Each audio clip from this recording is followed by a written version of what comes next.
পরে করো, তোমার ভাই তো টপ র্যাঙ্ক নিয়ে এসএসসি পাস করেছে, এই দেখো। কি বলিস আবুল, সত্যি বলছিস? আবুল বলো তো আগে কি করার স্বপ্ন আছে?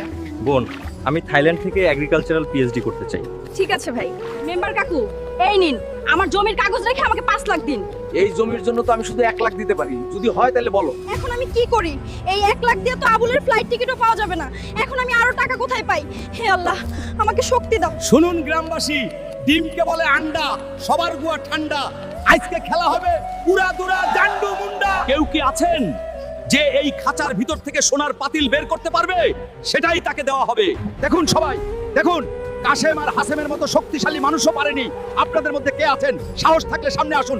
লেফারি দাদু, আমি বের করে আনবো এই সোনার পাতিল। আমার ভাই আবুলকে থাইল্যান্ড পড়ানোর জন্য সব করতে আমি রাজি।